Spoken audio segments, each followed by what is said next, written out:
Daf Yomi, Tractate Bava, Daf 5a, Daf Hey A, at the top of the page, top of the Amud, starting with the words Edom Zomimin. The Gemara asks, with regard to the payment made by conspiring witnesses, Edom Zomimin, which is characterized as monetary restitution, as the witnesses pay the precise sum that they conspired to cause the defendant to lose. Let Rabbi Oshia also teach it as one of the categories on his list. The Gemara answers Rabbi Oshia, or Rabbi Oshaya. Some people say Rabbi Oshaya, some people say Rabbi Oshia. Maybe we'll say Rabbi Oshaya just for solidarity. Rabbi Oshaya holds in accordance with the opinion of Rabbi Akiva.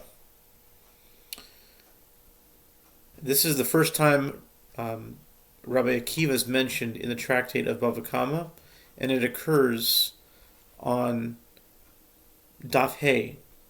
This is one of the secrets of Rabbi Akiva B'Yom Chamishi. This commentary is not written in the text. This is just something that I'm saying in my own process. Something I'm trying to prove, that Rabbi Akiva is linked with Yom Chamishi, which is the Geula, a certain day of Geula, because Chamishi is Mashiach, etc. Rabbi Akiva, who says that conspiring witnesses do not pay on the basis of their own admission. Evidently, theirs is not a payment of monetary restitution, rather it is a fine, as only one who was found liable based on the testimony of witnesses pays a fine, not one who was found liable based on his own admission. The Gemara asks, if Rabbi Oshaya holds in accordance with the opinion of Rabbi Akiva, let him teach two distinct types of categories of damage under the rubric of ox. Let him teach one category for an ox that damages an ox, and another property belonging to another person. And let him also teach the case of an ox that injures a person. So basically he's suggesting that there should be two types of shore. The Gemara explains its question. As we learned in the Mishnah 33a, in a case where the two parties damaged each other concurrently, Rabbi Akiva says the owner of the innocuous ox, the short tom, that injured a person also pays the full cost of the damage with regard to the difference between the damage caused by his ox and the damage that the person caused the ox. Rabbi Akiva holds that if an innocuous ox, a short tom, injures a person, the owner pays the full cost of the damage. Whereas if an innocuous ox damages another's property, then the owner is liable only for half the cost of the damage. Since the owner's liability in the two cases is different, each case should be classified as a distinct category, and Rabbi Oshaya should list them separately in his brisa. The Gemara answers, didn't Rabbi Akiva break the force of his fist? Geza? It's an expression. Tavrei Rabbi Akiva legezize. Didn't he break the force of his fist? In other words, he significantly tempered the force of his statement, as it is taught in a brisa that Rabbi Akiva says. One might have thought that even in the case of an innocuous ox, a short tom, that injured a person, the owner of the ox would pay from his superior quality property and not merely from the body of his animal, as in the case of an innocuous ox that damages property. Therefore, the verse states with regard to an ox that gores a person, according to this judgment shall it be done to him, Exodus 21:31, from which it is derived that the owner of the ox pays restitution exclusively from proceeds of the sale of the body of his ox, and he does not pay from his superior quality property. The Mishnah states that one pays restitution from his superior quality property in instances of all primary categories of damage.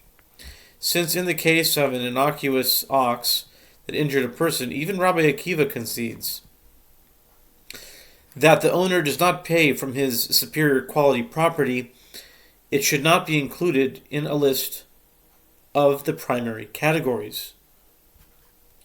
The Gemara asks, as for the rapist and the seducer and the defamer, all of which are cases in which the offender pays monetary restitution, let Rabbi Oshaya teach them as categories in his list. The Gemara explains why Rabbi Oshaya did not teach them as separate categories. Manafshach. Whichever way you look at it.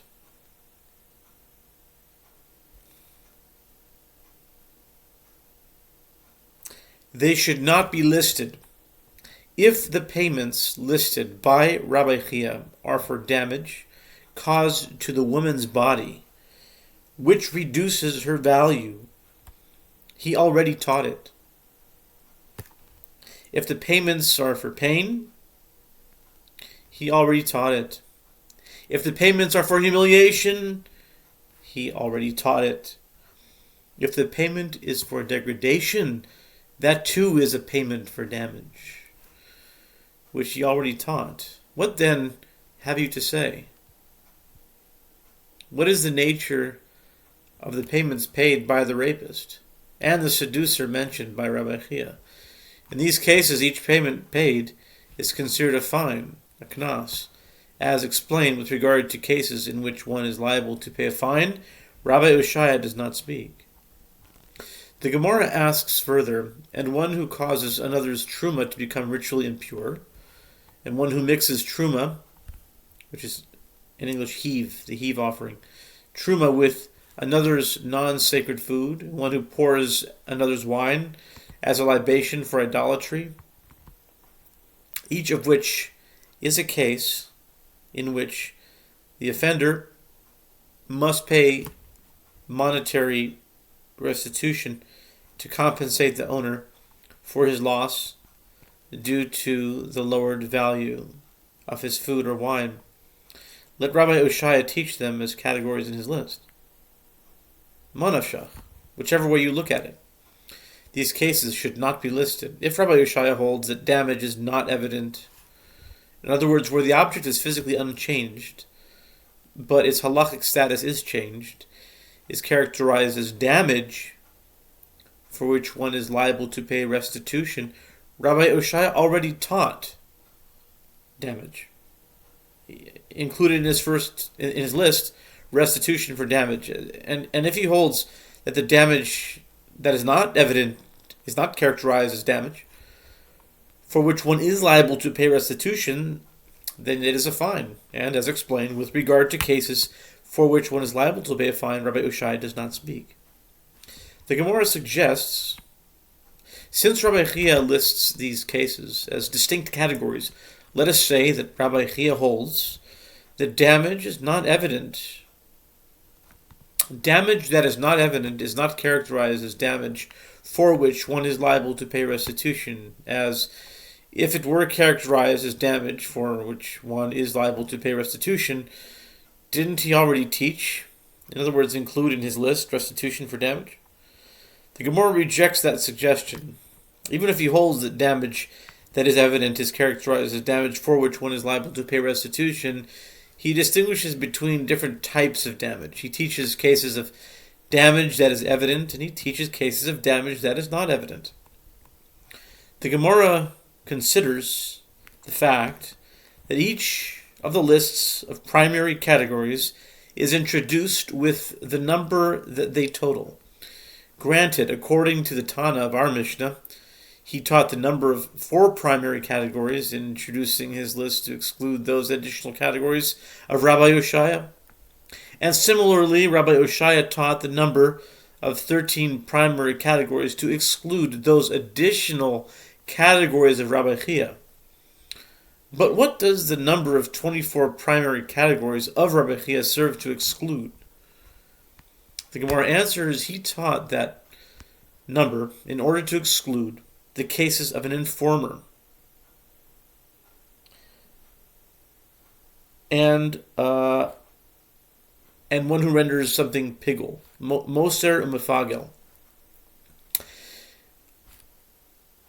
Excludes the case of an informer who provides information to the authorities, leading them to confiscate another person's property, and to exclude the case of a priest who renders an offering pigul by performing the sacrificial rites for one offering with the intent to sacrifice it for the sake of another offering, in which case the person who brought the offering must replace it with another. These are also types of damage, and they're excluded from the 24 principal categories of Rabbi Chia.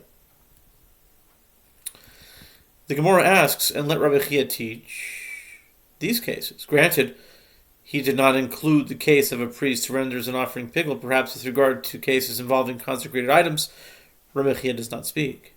But with regard to the case of an informer, what is the reason that Rabbi Chia did not teach it and include it in his list of categories? The Gemara answers, the case of an informer is different, as the damage is caused through speech. And with regard to damage caused through speech, Rabbi Chia does not speak.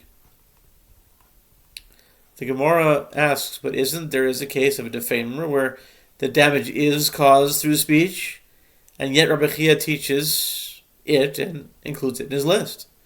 The Gemara answers, he includes that case because it is a case of speech that involves an action. One who defames his wife is liable only if he made his allegation after engaging in intercourse with her. The Gemara asks, but isn't the case of conspiring witnesses a case of speech that involves no action, as they are liable for their testimony? Rabbi Chia teaches it and includes it in his list. The Gemara answers there, although it involves no action, the merciful one characterizes it as an action, as it is written, and you shall do to him as he conspired to do unto his brother. Deuteronomy 19:19.